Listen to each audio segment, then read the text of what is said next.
estamos todos todavía compungidos por esa tragedia de nuestros compatriotas en Valencia, cuando todavía hoy se encuentran cadáveres entre el barro, en los garajes y entre las ruinas de ciudades destrozadas.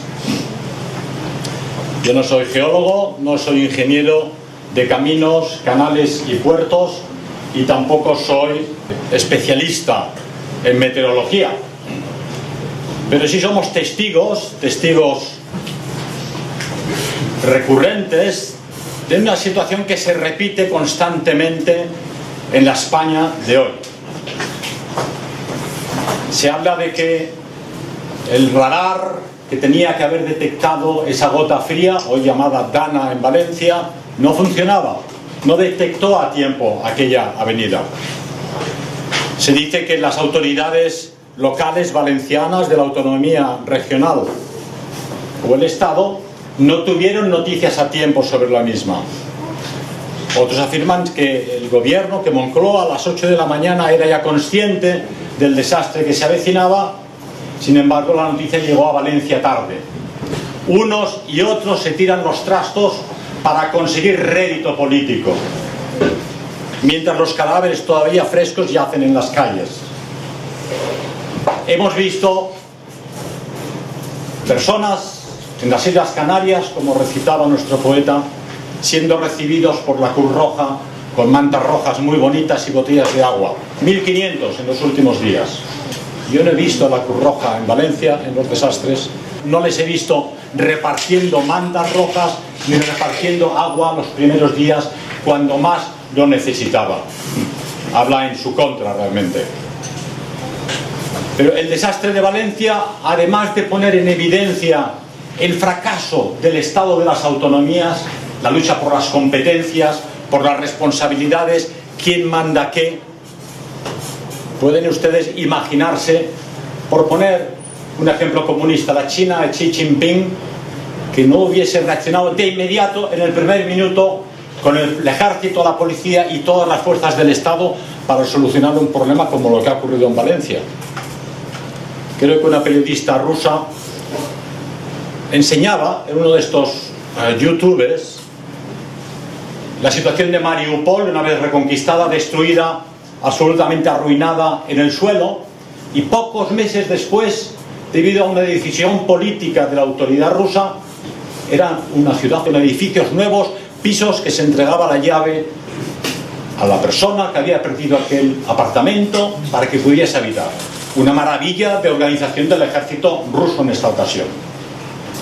Nosotros sabemos que los damnificados del terremoto de Lorca en Murcia todavía están esperando las promesas de Pedro Sánchez. Os ayudaremos en lo que haga falta. Esas ayudas no han llegado. Los españoles en Canarias que sufrieron el volcán de La Palma siguen viviendo en containers.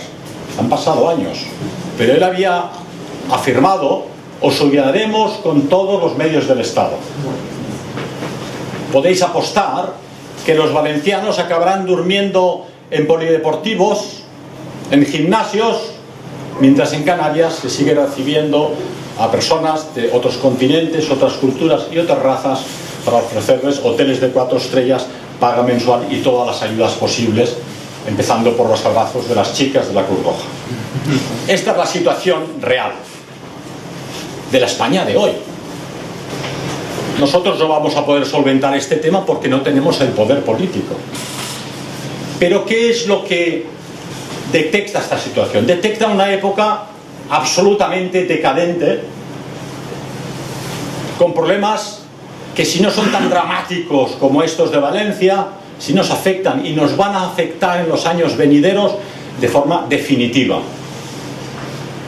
Uno y principal es el envejecimiento brutal de la población europea, España incluida.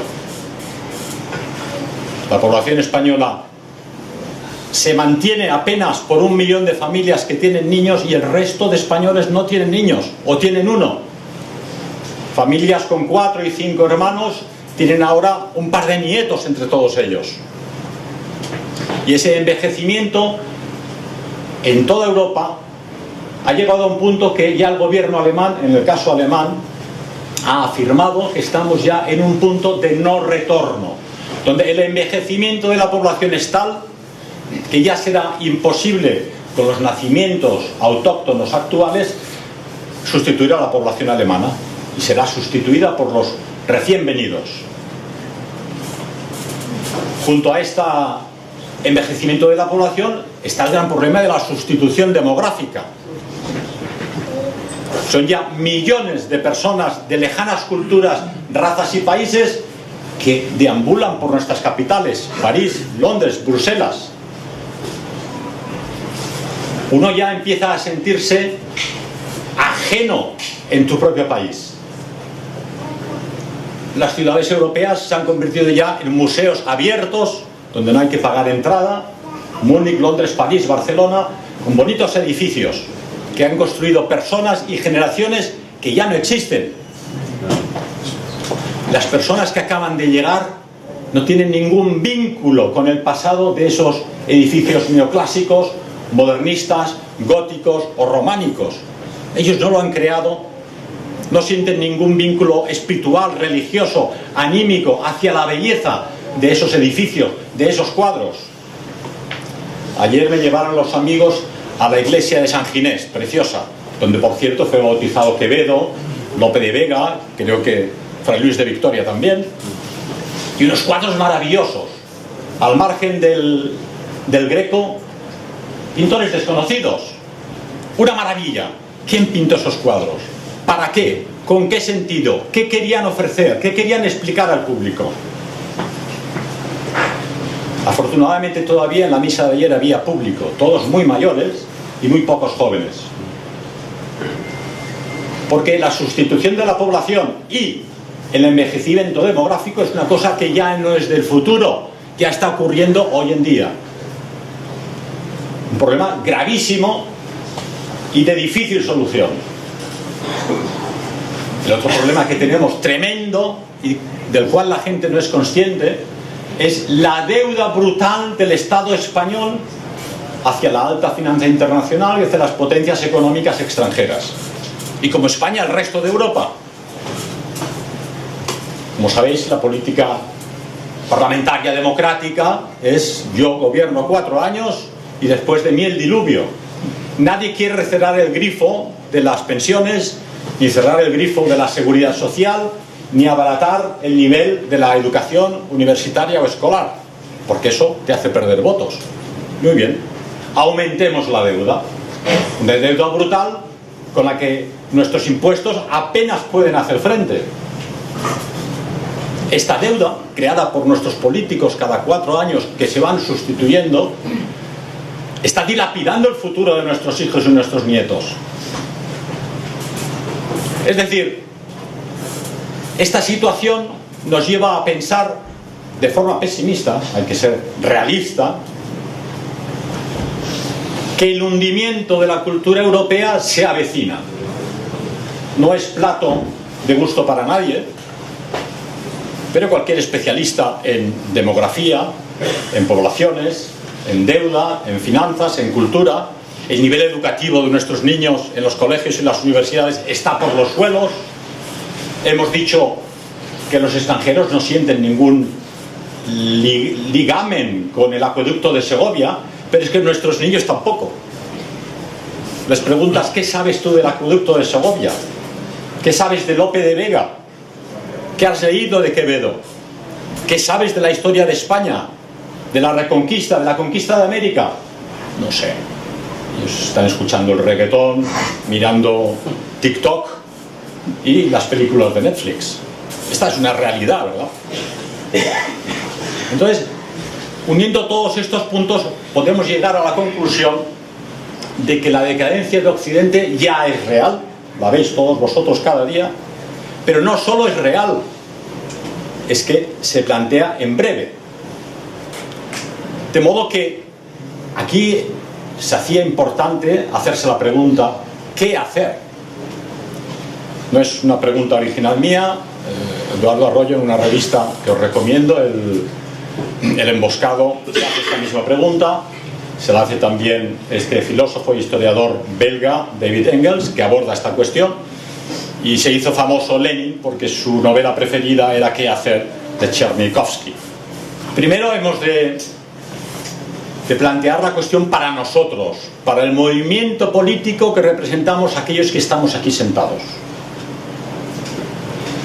Hay que tener las ideas claras primeramente. Es decir, defendemos la familia, ¿cierto? ¿Pero qué familia? Porque hoy en día hay un catálogo amplio de familias. Hay que poner al nombre apellidos. La familia tradicional cristiana europea. Porque de lo contrario, un señor gordo con otro señor gordo, pues no es nuestra familia. Y una señora con el pelo lila con otra señora con el pelo verde tampoco es nuestra familia. Pero incluso diría más, un señor y una señora españoles, blancos y cristianos sin niños no es una familia, es un matrimonio. Pero aquí lo que queremos es defender la familia tradicional cristiana, blanca en el caso de España, y de otras razas y culturas en el caso de otras naciones. Pero ha de ser con niños, de lo contrario no hay familia. Defendemos la nación, pero ¿qué nación? La nación constitucional, el patriotismo constitucional. España existía antes de la Constitución. La Constitución es una cosa moderna. Y esta idea de la Constitución y de las democracias liberales occidentales no es propio para todos los pueblos, naciones y culturas. En Israel no tienen Constitución, porque no forma parte de su tradición jurídica. Y la democracia de la India no tiene nada que ver con las democracias occidentales de corte liberal parlamentario. Tenemos que definir también el sentido de patria y tenemos que definir igualmente qué es el pueblo. El pueblo no es la suma de todos aquellos que pagan impuestos, ni la suma de todos aquellos que habitan el territorio. Porque el pueblo es primeramente una comunidad, y una comunidad política unida con lazos históricos, religiosos, espirituales y psicológicos. España se ha formado a lo largo de los siglos, la psicología del pueblo español se ha forjado en una dura reconquista, forma parte de la biología española, porque este es el otro tema importantísimo.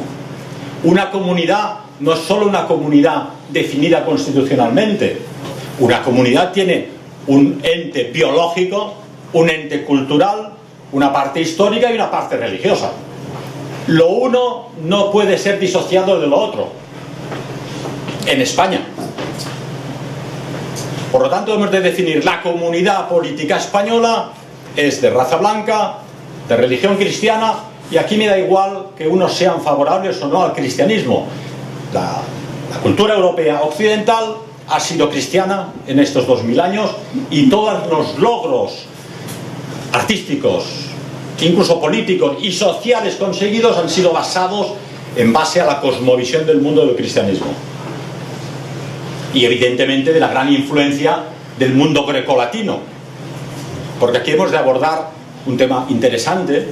Hoy en día hay muchas personas, el ambiente lo lleva, que no son creyentes, que son ateos. Unos dicen yo soy agnóstico, otros dicen yo soy pagano.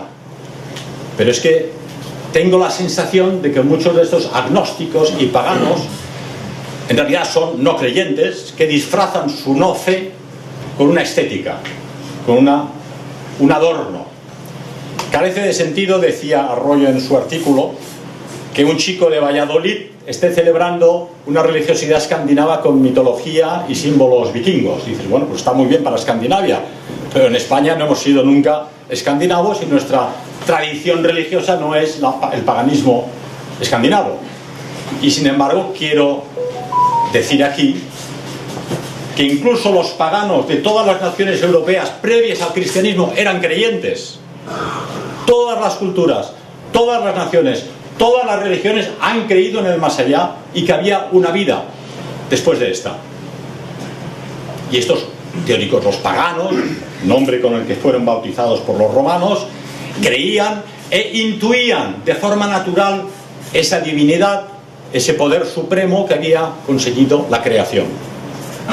De modo que en la definición de qué creer y qué pensar, hemos de dejar bien claro que creemos en la fe que creemos en un ser superior y que creemos en la fe de nuestros padres y nuestros abuelos, que fue el cristianismo, sin desprecio hasta la fe o las creencias de otras personas que pueden creer en dioses distintos, pero que pese a todo tienen fe en el más allá y en el Todopoderoso. De forma que, una vez hemos definido un poco en el caos que hay que poner apellido a todo lo que nos rodea, tendríamos que empezar a plantearnos qué hacer. El primer paso, como dice Engels, es ser realista. Es decir, no podemos cambiar Europa ni la situación de España de la noche a la mañana. Hemos de coger al toro por los cuernos y, como he dicho al principio, en un abanico de la situación, analizarla tal y como estamos. Somos pocos, somos viejos, no tenemos niños, la juventud no tiene fe, no hay creencias y estamos siendo invadidos por personas de otras razas y otras culturas lejanas que ni nos quieren demasiado, ni nos respetan, ni se van a preocupar de nosotros cuando estemos en plena desaparición. Ser realista supone contar qué fuerzas tenemos y qué se puede hacer. El otro tema importante para esta planificación de nuestra supervivencia, hemos de desentendernos del Estado. Ya no del Estado mundial globalista.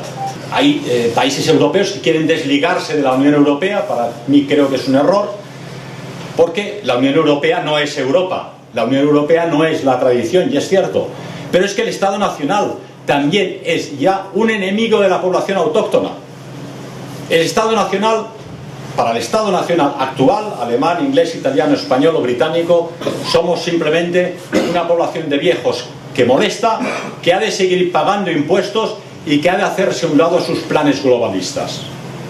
Hemos visto cómo en Irlanda la policía del Estado persigue y golpea a los irlandeses que se niegan a que pongan en su barrio un centro de inmigrantes africanos. Y en Inglaterra los patriotas han manifestado en favor de Inglaterra, con amor, y en contra de aquellos que violan niñas de 12 y 13 años desde hace años, en este caso pakistaníes, y la policía les ha atacado, golpeado y encerrado en prisión. Es decir, los estados nacionales son ya hoy el enemigo de la población. Por lo tanto, yo propongo, hay que desentenderse del Estado en todo aquello en lo que podamos, lógicamente, en todo aquello en lo que se nos permita. Me decía un amigo guardia civil, lo importante, pero no es que hagas esto o lo otro, sino que no te pillen. Es decir, nosotros nos desentendemos del Estado, respetamos la legalidad y mientras nos tengan que pillar obedeceremos, y si no nos pillan veremos. La otra propuesta para nuestra supervivencia es que tenemos que desobedecer. Dice, uy, va de retro, como los disciplinados que somos. Nosotros defendemos la disciplina jerárquica castrense, aristocrática, prusiana. Yo propongo la desobediencia civil, pero lógicamente no si vas por la autopista a 120 y yo quiero ir a 190 y matarme. Pues no, eso no es desobediencia, eso es estupidez. Es desobediencia hacia los mandatos disolventes, contrarios a nuestra idiosincrasia, nuestra identidad y nuestra existencia biológica. Si el Estado dice que tenemos que educar a nuestros niños en la doctrina LGTBI y en el gender y en el cambio de sexo, hemos de desobedecer. Si nos obligan a llevar a los niños a un cursillo de adoctrinamiento sexual para críos de 6 y 7 años, hay que desobedecer. Os pondrán multas, os echarán del colegio, os pondrán en la lista roja, pero tenéis el deber moral de desobedecer. Y así, una cosa tras otra. Todo aquello que atente contra nuestra propia existencia, contra nuestros valores, ha de ser desobedecido por la masa de la población. Mientras no nos pesquen, mientras podamos hacerlo. Pero no por miedo podemos no hacer nada. Uno puede perder en la lucha por falta de medios, o puedes perder por falta de capacidad. Pero lo que no puedes hacer es perder porque no te has presentado en batalla. Tú te has de presentar en batalla. Si los otros son más, si nosotros no tenemos la pericia para la victoria, pero hay que presentarse en batalla. Paralelamente a este realismo, a este no obedecer al Estado, desentenderse de la sociedad ideológicamente montada de hoy en día, hemos de montar una nueva sociedad. paralelamente a la que nos ofrece el sistema, ya hoy tiene que ser vuestro hogar, vuestra casa, una nueva sociedad. Si los chicos solo escuchan reggaetón, vosotros tenéis que educarles en música tradicional, música popular, música clásica, música religiosa, música hermosa, música de cine, simplemente que sea hermosa. Si vosotros, el sistema no quiere que tengáis niños, fomentar entre la juventud familias, crear familias y tener niños, porque de lo contrario no sois una familia. Si no creáis familias y no tenéis niños, no estáis haciendo una revolución. De hecho, fundar una familia y tener niños hoy en día es el acto más revolucionario que existe. De ahí que sea absolutamente necesario, por la cuestión biológica absolutamente grave en la que nos encontramos, que los españoles funden familias y tengan niños. Y decimos, es que hoy en día no lo podemos pagar, los colegios, todo sale caro. Los africanos que vienen tienen 4 y 5 niños y ya pagará alguien. No se preocuparán de quién pagará. Vivimos en una sociedad, tenéis que admitirlo, cómodamente. Tenemos un montón de tecnología que nos facilita la vida. Puedes ir a un hospital o a un CAP donde te atienden una herida o una operación grave. Los trenes funcionan y te llevan hasta Madrid. Todo eso es cierto. Pero ese Estado puede colapsar, como ya hemos visto que ha colapsado en Valencia. No ha sabido responder ni a tiempo por falta de voluntad política, ni eficazmente por falta de medios. De ahí que hemos de crear esa nueva sociedad que, además de fundar familias, los eduque en los valores tradicionales. Y esa nueva sociedad además tiene que estar formada por personas allegadas ideológicamente, moralmente, humanamente, que os conozcáis, que tengáis trato entre vosotros, que os ayudéis, que os telefonéis, que os escribáis, que preguntéis, que os preocupéis por la otra persona. Porque si somos una comunidad, decían en el nacionalsocialismo, supone supeditar el yo al tú. Si eres una comunidad, supeditas el yo al tú. Y el tú es el otro. Escuchaba esta mañana al obispo Munilla, creo que de Alicante, que decía, lo importante del cristianismo es darse. Pues en una comunidad política es exactamente lo mismo. El auténtico socialismo nacional es darse. Y para crear una comunidad paralela, una sociedad paralela, tenéis que ser como nosotros queremos que fuerais en un estado hipotético, nacional, nuestro. Y esa comunidad ha de empezar ahora. Vecinos en los pueblos.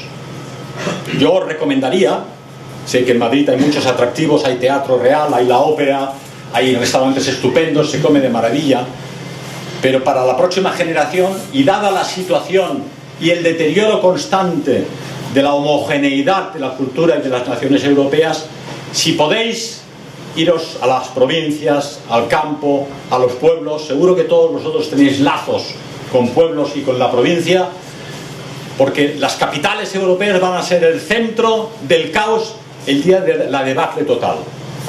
Y esta debacle puede ser primeramente económica, puede ser étnica, puede ser social, pero la debacle viene. La debacle viene. Y en la gran ciudad es más complicado sobrevivir. Esto lo saben aquellos que en la guerra civil vivían en el campo, donde siempre encontraron un par de huevos y un vaso de leche, y los que estaban en ciudades como Barcelona o Madrid, donde se morían de hambre realmente. Si un día fallan los suministros o hay una crisis financiera tremenda, las ciudades son las primeras que van a sufrir. Los posibles conflictos interétnicos tendrán primeramente cabida en las grandes ciudades. Otro consejo importante por aquellos que estudian la situación: el poco dinero que tengáis en los bancos, sacarlo. Porque cada dinero que ponéis en el banco estáis ayudando a unos especuladores internacionales que juegan con vuestro dinero para invertir, sacar beneficio de ese vuestro dinero, y daros después de 1 o 2 años 300 euros que os quitarán 100 en impuestos. No vale la pena. No solo no vale la pena, es que la crisis financiera que se avecina, que es real, de un día para otro, os pueden decir: es que el banco no abre mañana, el cajero no funciona, tu dinero ha desaparecido, el Estado ha tenido que echar mano de vuestro dinero para cubrir las pensiones, o nos han exigido devolver el dinero a los acreedores internacionales. Sacar el dinero del banco, y si sois suficientemente listos y no lo queréis tener debajo del colchón, yo recomendaría cambiar el dinero por bienes raíces, un pequeño huerto donde podáis tener vuestros tomates, vuestras judías, vuestras patatas. Ya sé que no somos campesinos y seguramente nos saldrían mal. Yo en mi casa tengo unos tomates en las macetas, pero es más simbólico que otra cosa. Pero realmente es importante no solo tener una autarquía propia de producción de alimentos, que es mucho más fácil en un pueblo, en el campo, en las provincias, y es prácticamente imposible en la gran ciudad, sino el contacto con la naturaleza. Hay que sacar a los niños y a las familias, arrancarlos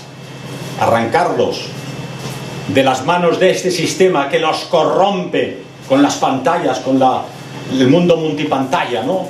Constante. No tienen paz espiritual, no tienen paz intelectual, porque saltan de un TikTok a otro TikTok y de un youtuber a otro youtuber. Hay que devolverlos a la naturaleza, porque solo en la naturaleza, para aquellos que no sean creyentes, encuentras nuevamente al Todopoderoso. Si no crees en Dios de corazón, lo vas a encontrar en la naturaleza, en la creación. Cuando ves esos pájaros maravillosos que cantan melodías preciosas, o ese gato que se acerca para arrullarte entre las piernas, o ese perro que te mira con sus ojos, o esas grandes cimas, glaciares y bosques, esa creación que te dice: aquí tiene que haber un creador. Porque detrás del puente que pasáis con el coche, no lo conocéis al ingeniero, no habéis visto nunca al ingeniero que ha construido aquel puente, pero pasáis por el puente, por lo tanto sabéis que el ingeniero existe. ¿Dónde está? ¿Quién lo sabe? Pero cuando veis la maravilla de la creación, sabéis: aquí hay un ingeniero, una identidad superior que ha creado este mundo y nos ha creado a nosotros para cumplir con este papel, con nuestro papel en esta creación. Abandonar la ciudad, si podéis, invertir y comprar. Habéis visto en Valencia, nadie tenía una bomba de achique, un martillo neumático, una pala, un pico. Convertir vuestro dinero en bienes que os pueden servir siempre en el futuro, en cualquier situación. Y ayudar. En la actividad de la comunidad política que formamos parte hay tres posibilidades. La acción asociativa, fundamental. Tenemos que asociarnos en grupos y organizaciones, en este caso Ardemans, pero hay muchas y cada una cubre un sector del frente. La acción editorial, magnífica acción llevada a cabo por Ediciones Fides con más de 500 títulos publicados, fundamental para el bagaje intelectual de nuestra gente. Es cierto que en España se lee poco, pero hay una élite que lee muchísimo, y no sería posible tener esas armas intelectuales con las que luchar si no hubiese editores que corren el riesgo comercial, porque la actividad editorial es intelectual y es comercial, de cubrir ese sector del frente. Y finalmente la actividad política. La actividad política es el buque insignia de nuestra actividad, porque es la que puede cambiar la situación, pero es también la más desagradecida y la más difícil. Hace falta muchos medios económicos, hace falta mucha constancia y mucho liderazgo para que una iniciativa política tenga éxito. Pero no podemos disociar la labor asociativa de la labor cultural y editorial y de la labor política. Cualquier intento de llevar a cabo solo la labor política sin la labor intelectual, editorial o la asociativa es un fracaso y acaba, como siempre, en el nacionalismo parlamentario. Es decir, vas al Parlamento Europeo o al Parlamento Español a discutir cosas, vives del sistema, que es el problema.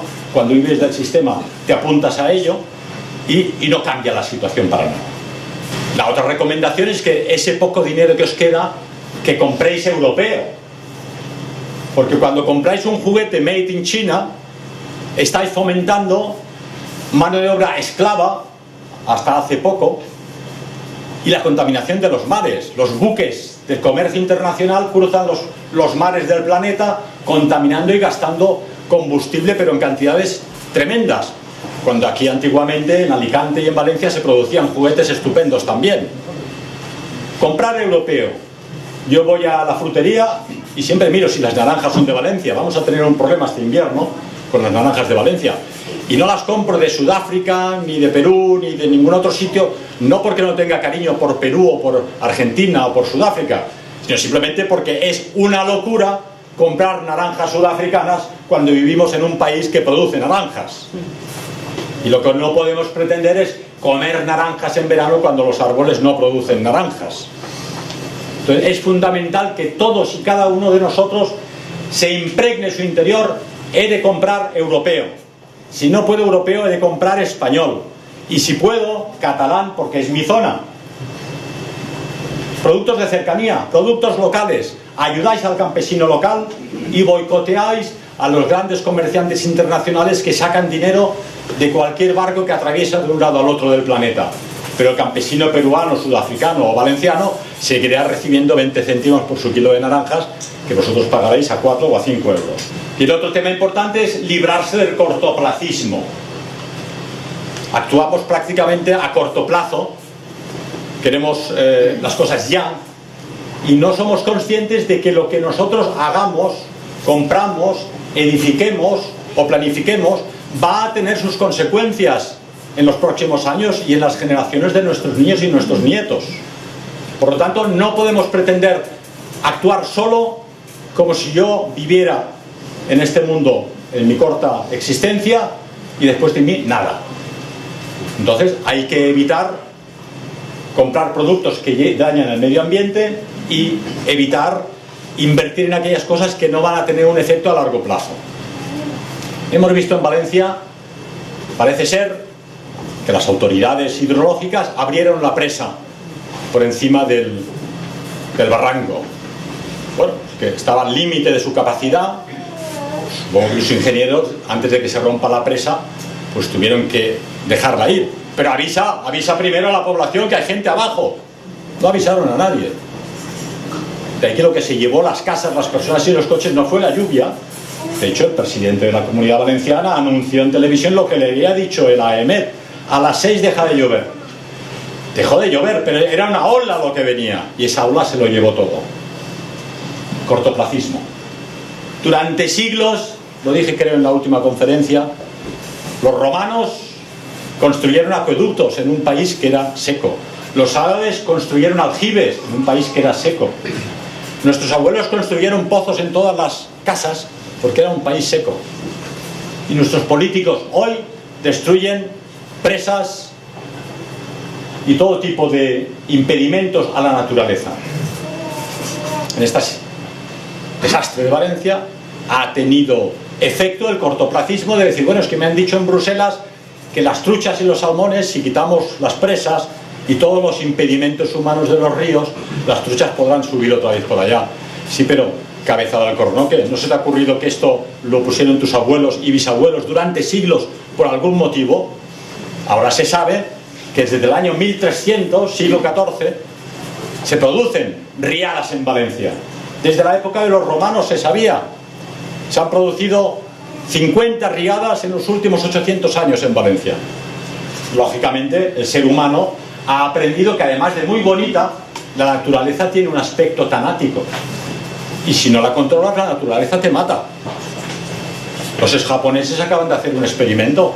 Un barranco con impedimentos y presas y un barranco sin impedimentos y presas. Con impedimentos y presas el agua ha ido parando lentamente y llega al final sin destrucción apenas. Mientras que el barranco sin ningún impedimento humano lo destruye absolutamente todo. Esto es una bofetada en la cara de nuestros políticos que desde el año 2004 sabían que esto podía ocurrir. Los ingenieros propusieron la construcción de nuevas presas en esos barrancos y el gobierno de Zapatero dijo que no hacía falta. Pero han pasado 20 años. Nadie ha considerado que eso hiciera falta. Cortoplacismo. Es más, el Plan Hidrológico Nacional, que debía unir las cuencas de los ríos españoles, fue boicoteado por Zapatero. ¿Por qué? Porque eso vertebraba a la nación. Si los catalanes daban agua a Valencia, Valencia, Murcia y Almería, y hay unos canales que alimentan todo el país, vertebra al país, que es lo que ellos odian. Nuevamente, cortoplacismo. Por lo tanto, en nuestra vida privada y en la vida política hay que huir del cortoplacismo. Hay que pensar, crear, construir para el futuro, para las generaciones venideras. Veremos a qué corto plazo piensan nuestros políticos después de esas riadas. Vamos a verlo. He dicho que es importante formar parte de la naturaleza, porque el hecho de tener tus tomates, tus pimientos o tus berenjenas cerca de casa, en un pequeño huerto, en una maceta, no solo te pueden dar de comer. Te sientes unido a las estaciones del año.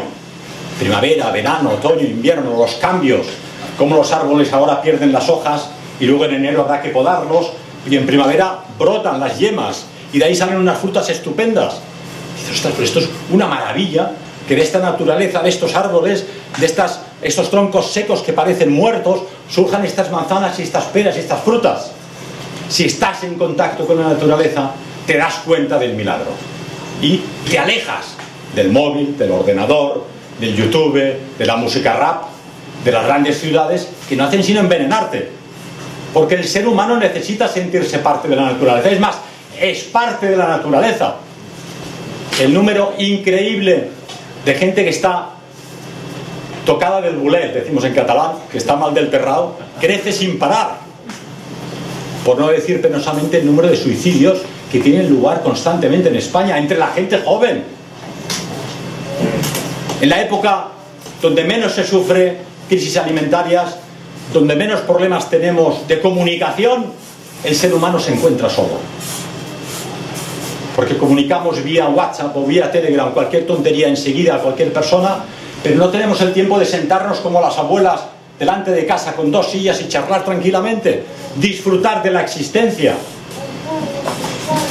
Si el hombre vuelve a la naturaleza, desaparecen los suicidas y desaparecen los sonaos, probablemente también los psicólogos. Y una cosa que para mí es fundamental y es importante para el ser humano: hay que rodearse de belleza. Hablábamos esta mañana en el desayuno con los amigos cómo los herreros, los picapedreros, los carpinteros en la época del modernismo en Cataluña hacían aquellas maravillas de verjas de hierro forjado con unas princesas o unos cisnes o unas flores, un trabajo tremendo, impagable hoy en día, pero lo hacían con cariño. Y el picapedrero, cuando Gaudí les dice: yo no quiero líneas rectas, quiero que las piedras imiten las olas del mar, la naturaleza, y dan aquellos volúmenes a la piedra que imitan la naturaleza. Si visitáis la Sagrada Familia en Barcelona, un milagro dentro de la situación en la que nos encontramos. En el interior hay aquella maravilla de columnas que imitan un bosque, que son columnas del bosque que soportan toda aquella catedral. La belleza que ese hombre aportó a la ciudad condal es una maravilla. Pero aquí, si vas por Madrid, podéis observar hoteles hoy en día y centros comerciales en edificios preciosos, esculturas, belleza que todas las generaciones han intentado aportar a la ciudad. A última hora ayer me llevaron a pasear por la plaza del Callao. ¡Qué horror! Casi salgo corriendo. Todos son grandes letreros luminosos de neón, parecía Hong Kong o Singapur aquello. Azules, de colores, blancos, que ya prácticamente no puedes ver el edificio, no puedes ver la plaza, no puedes disfrutar de la gente que te rodea, porque todos son comerciales, solo quieren venderte basura y afear la ciudad. Todos los centros históricos en Europa, edificios modernistas, medievales, clásicos, neoclásicos, la planta baja ha sido destruida para poner grandes centros comerciales capitalistas de cristal, acero y aluminio con muchas luces, para que compres cosas caras, inútiles, que no necesitas. Así puedes rodearos de belleza, rodearos de música, empezar vuestro día. Yo, gracias a un amigo que hay por aquí, cada mañana me envía un foro de arte, me envía una pequeña pieza musical. Después de las oraciones, la música, porque esos 5 minutos de música te dan fuerza para el resto del día y te recuerdan a qué cultura perteneces. Hoy es Tchaikovsky, hoy ha sido Verdi, hoy es Mozart, hoy es Bach, hoy es Turina, hoy es Falla. ¡Qué maravilla! No me acordaba de ellos. Un vals, una polka, un concierto, una sinfonía, un adagio. Todo eso existe y ha sido creado en los últimos 600 años para vosotros y para vuestros hijos.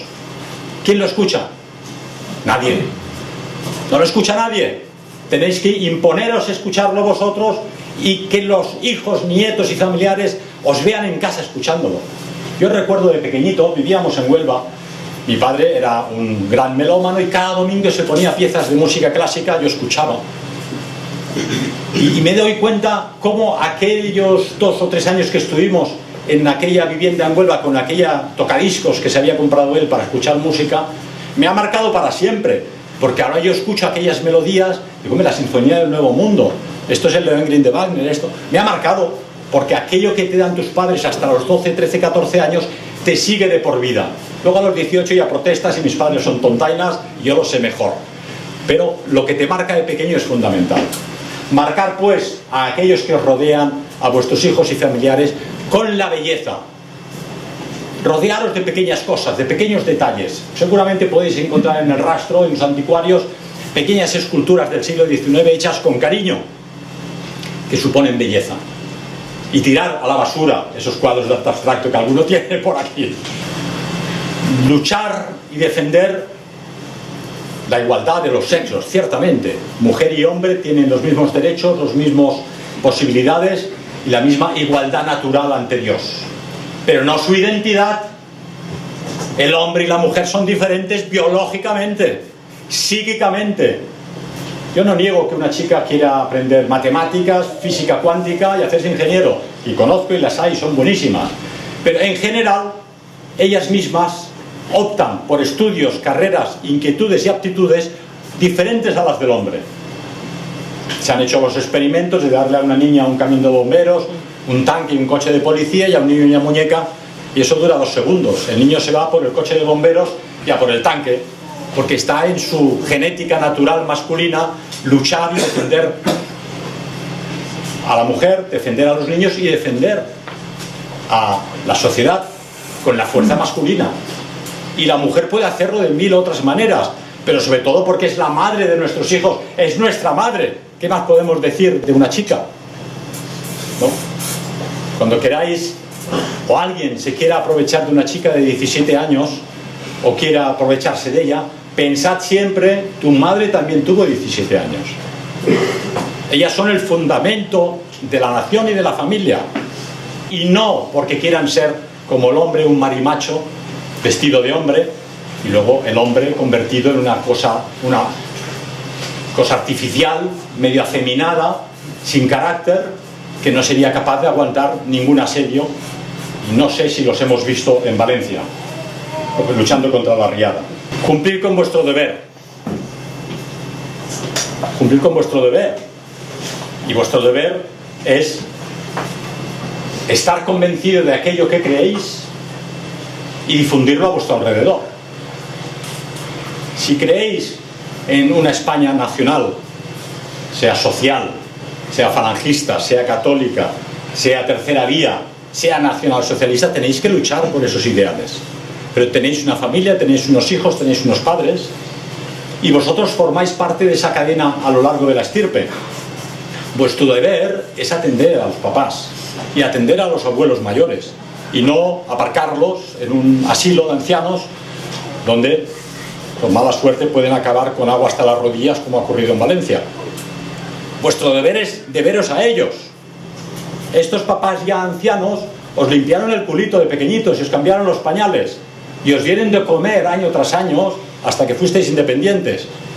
Ahora molestan, lo siento mucho, pero vuestro deber es encargaros en ese contrato social generacional de todos los que fueron mayores, porque un día vosotros también vais a ser mayores. Ya vamos en camino, con la desgracia de que muchos de nosotros ya no tendremos esa generación joven que pueda encargarse de nosotros, y debamos encargársela a una chica filipina que amablemente quiera encargarse de nosotros, o una chica de África o de América, Hispanoamérica, suponiendo que el Estado tenga el dinero para financiar todo esto, o que alguno de vosotros tenga ahorros suficientes para encargarse de esto. Pero esta es la realidad a la que os enfrentáis. ¿Quién va a cuidar de vosotros cuando seáis viejos? Un tema importante y delicado es el tema de la inmigración racial, étnica y religiosa.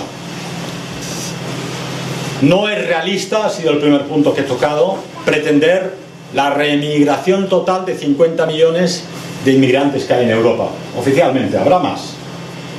No es viable físicamente, no es viable económicamente y no es viable moralmente. Es decir, por mucho que tengamos diferencias con otros pensamientos e ideologías, la cultura europea está basada en la humanidad, y la humanidad de principios cristianos. No puedes tratar mal a tus semejantes. Pero es evidente que tenemos un problema grave en esta cuestión. Por lo demás, esto crearía, como han advertido ya los norteafricanos ilegales en Alemania, hay políticos de la AfD que promueven la reemigración. Estos norteafricanos ya han dicho, por mucho que lo intentéis no lo conseguiréis, los norteafricanos se quedan en Alemania, ¿no? Entonces, eso supone luchas interétnicas, incluso una guerra civil horrorosa, que podría explotar en nuestras ciudades tranquilamente. Han habido suficientes levantamientos en París, en Londres y en otras ciudades que son solo amagos de. Pero ¿qué han hecho bien estas poblaciones migrantes que invaden Europa? Han creado su sociedad paralela. Tienen sus mezquitas, tienen sus carnicerías halal, tienen sus zonas de reunión. Prácticamente vivimos juntos, pero no revueltos. Sabemos que están allí, pero yo no veo a las señoras marroquíes con el pañuelo bailando un chotis aquí en la Plaza del Callao de Madrid, porque no les va ni les viene. Nosotros tampoco vamos a una mezquita. Han creado su sociedad paralela. Y esa situación es la misma a la que nos vamos a encontrar nosotros en nuestros propios países. Habremos de aprender a crear nuestra sociedad paralela, donde nos dejen ir todavía a misa en la iglesia que no hayan quemado. Sabéis que en Francia y en Canadá queman iglesias católicas cada 2 días. Que nos dejen comportarnos, ser y escuchar y ver y oír aquello que nos gusta. Esa sociedad paralela es necesaria. Pero ahora, siendo realistas, estas personas no se van a ir de Europa. No se van a ir. Cuando en Europa las cosas vayan mal, en sus países irán peor. Si aquí ya no les dan 800 euros al mes para sobrevivir, les darán 600. Y en Europa, quieras que no, tenemos el know-how, el saber hacer de cómo organizar la sociedad para que funcione. Para que haya canales de distribución de alimentos, educación, profesores. Entonces creo que tenemos que empezar a hacernos a la idea, criticable sin lugar a dudas, pero hay que hacerse la idea, de que Europa ya no será nunca más solamente cristiana. Que Europa será cristiana y musulmana. Esa es la realidad. Ahí también se vuelve a poner en evidencia la hipocresía de nuestros políticos, del Estado que lucha contra nosotros. Porque están todo el día hablando del Estado laico, ¿no? El Estado es una cosa, la fe de puertas adentro. No quiero ver crucifijos como aquí, crucifijos en su casa, bien encerrados. Pero en realidad están dando preferencia al mundo musulmán. Promueven la educación de religión islámica en los colegios españoles. Promueven que las personas con pañuelos o vestimentas extrañas atiendan a los colegios. Promueven incluso en algún colegio que ya no se ofrezca jamón a los niños ni carne de cerdo, porque algún niño musulmán y sus papás se pueden molestar y sacar la cimitarra. Es decir, nosotros hemos de crear una sociedad paralela, poner en evidencia al Estado que nos combate, pero a su vez, dado el realismo de que no se van a ir y de que Europa ya no va a ser solamente un continente cristiano, hemos de entablar lazos de comunicación. Aquellos musulmanes que no sean radicales, que se hayan medio adaptado, poder hablar con ellos y que ellos puedan venir a una actividad de los cristianos y viceversa. La cosa no pinta bien, pero hay que ser realistas. Muy importante medir las palabras. Yo estoy aquí de milagro, como sabéis, con 3 veces he estado en prisión a lo largo de los años, con muchos procesos y actualmente con una petición de la Fiscalía para Delitos del Odio de 8 años de prisión, porque me ha quedado contenta con el año y medio que me puso la Audiencia Provincial. Hay que medir las palabras. Dice nuestro Señor Jesucristo en el Nuevo Testamento: sed astutos como el enemigo es astuto, porque los hijos de la luz, no lo dice así, pero son un poco más tontainas que los hijos de las tinieblas. Es así. Medir las palabras, decir todo aquello que pueda ser dicho o decirlo con circunloquios que hagan entender a la gente lo que quieres decir, pero de nada sirve poner en riesgo a ti mismo, a tu familia o a la comunidad solo porque eres un macho hispánico y tú quieres decir lo que te da la gana, porque no sirve para nada y pones en riesgo a muchas personas. Es importante el mundo de las ideas, distribuir las ideas. No las personas somos importantes, las ideas son importantes y comunicarlas a los demás, pero comunicarlas con cabeza. Y un punto que para mí es muy importante, creer. Tenéis que creer. He dicho en más de una ocasión que Dios es mi principal fuente de fuerza y mi filosofía de la vida, pero la frase no es mía, es de Rudolf Hess, el mártir de la paz que sufrió 46 años de prisión para ser finalmente asesinado. Dios es mi principal fuente de fuerza y mi filosofía de la vida. ¿Por qué insisto constantemente en esta cuestión? Es imposible que un combatiente político ni un soldado en la guerra se ofrezca, se inmole en el combate si no tiene fe. Esto lo explicaba León Negrel en una de sus conversaciones. Quedaba admirado sus muchachos jóvenes de 18 o 20 años cómo iban a un combate del que sabían que no regresarían, con la convicción de la persona que sabe que hay un más allá. Solo la fe os puede dar la fortaleza para el combate a largo plazo que se nos plantea. El colapso de Europa se avecina, el colapso del sistema también, y vosotros tenéis que aprender, como afirmaba este pensador italiano Julius Evola, a cabalgar el tigre. Una imagen simbólica. El tigre es el sistema, pero no puedes combatir contra él. Pero sí puedes cabalgar al tigre y seguir encima suyo hasta que se encuentre agotado o en un momento de debilidad puedas entonces bajar del tigre y acabar de matarlo. Pero ahora nos encontramos en esa situación, en una situación de cabalgar el tigre, sobrevivir, crear comunidad y una nueva sociedad paralela a la actual, que poder dejar a quienes siguen después de nosotros.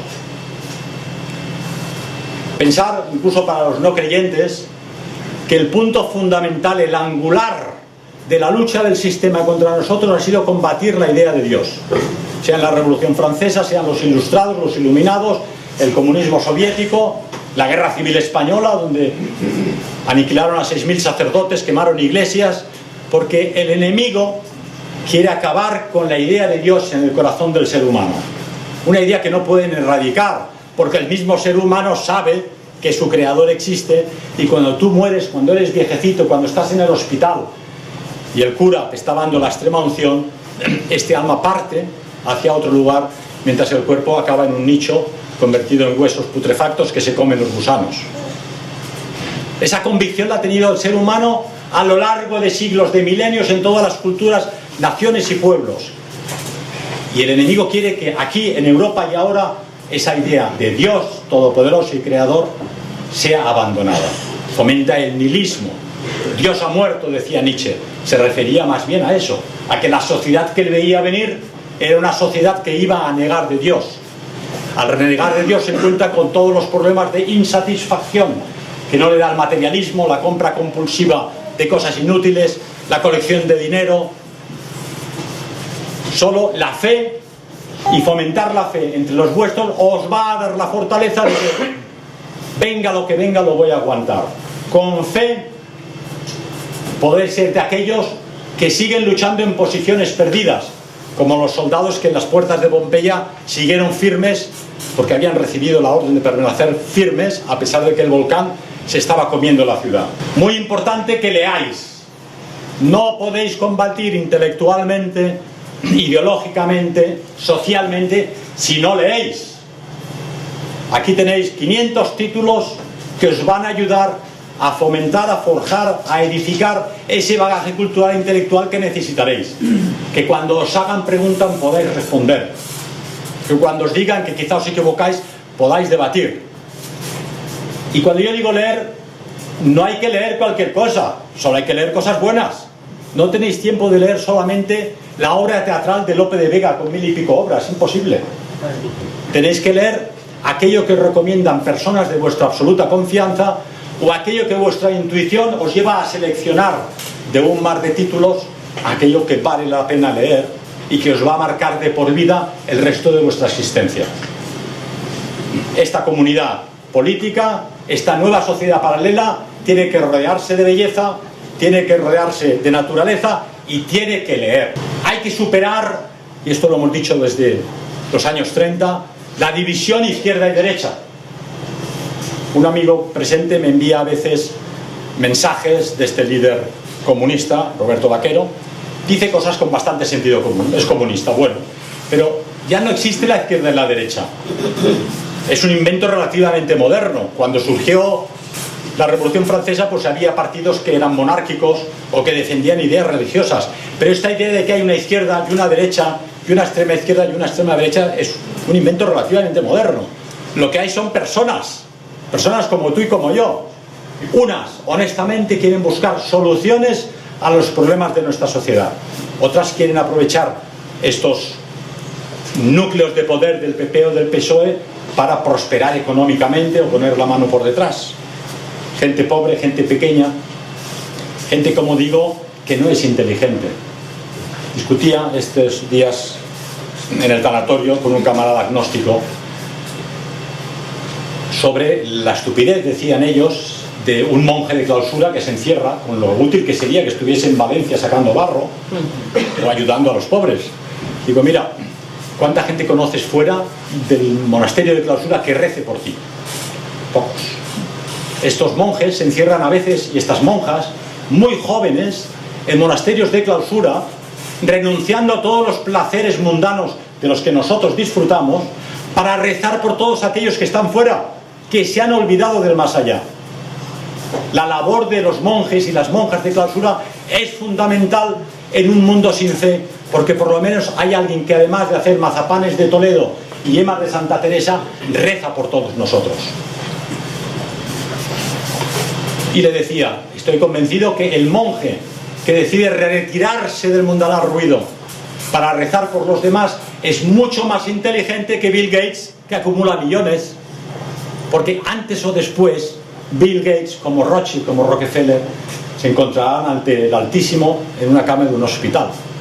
Creo que fue el fundador de Apple, que decía, todos los millones que tengo y no puedo pagar a nadie para que se quede con mi enfermedad y se muera por mí. Le dicen, mors certa tempo incerto. Todos vamos a morir. ¿Cuándo? Nadie lo sabe, solo ahí arriba. Aprovechad el tiempo que tenéis para combatir por la fe, por la patria, por la comunidad política. Sentir orgullo por la propia historia, defender vuestra historia y hablar de vuestra historia con vuestros allegados. Afortunadamente cada día surgen más personas, ahora estoy pensando en Marcelo Gullo en la cuestión de Hispanoamérica, y más historiadores en España que están fomentando redescubrir nuestra propia historia. Es fundamental. Si no conoces tu historia, no tienes los fundamentos para saber por qué luchas.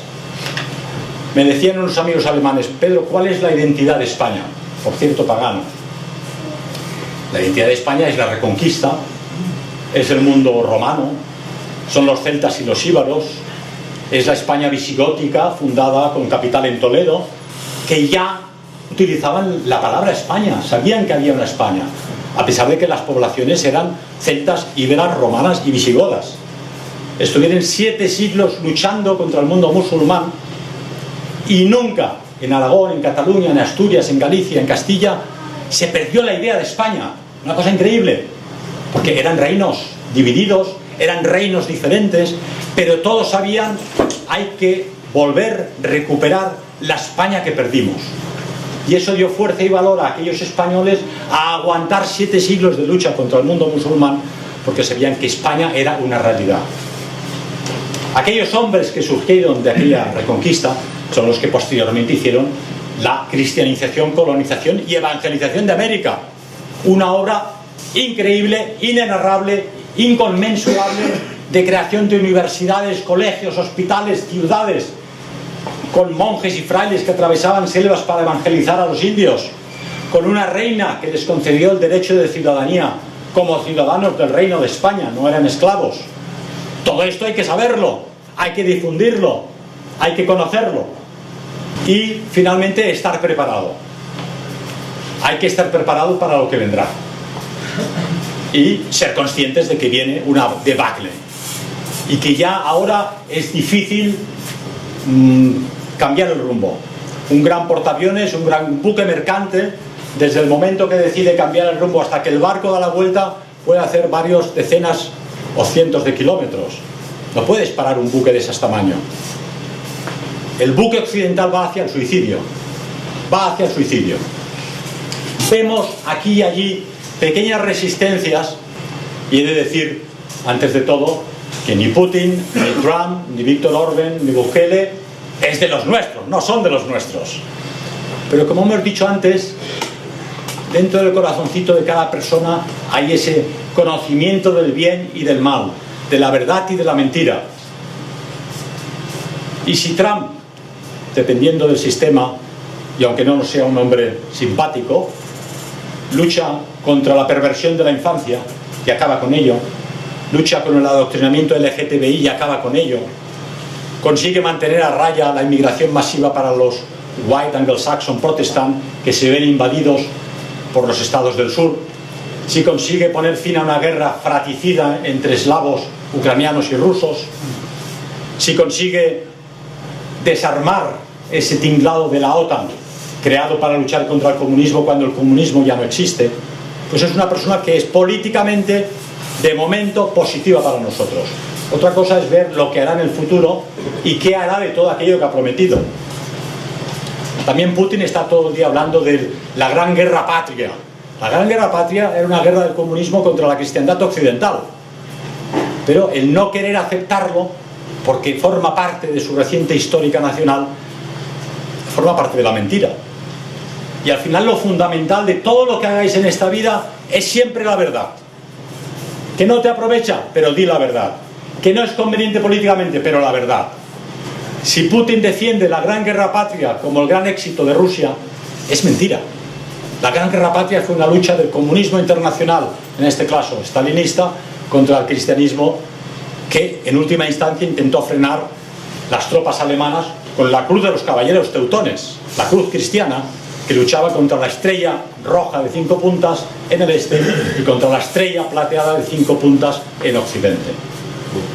Hay pensadores, hemos citado hace poco aquí a Spengler, que dicen que las culturas tienen su nacimiento, tienen su crecimiento, tienen su maduración y su decadencia, y que contra ese ciclo vital no hay nada que hacer. Visto así, ni Bukele, ni Putin, ni Trump, ni Orbán, en ese intento de cambiar el timón, según Spengler, no tienen nada que hacer, porque la civilización occidental habría llegado a su madurez y a su decadencia. En ese mismo sentido habla Julius Evola también a la hora de recomendar cabalgar el tigre de las 4 edades, ¿no? La edad de oro, originaria, divina, la edad de hierro y la edad de sombría.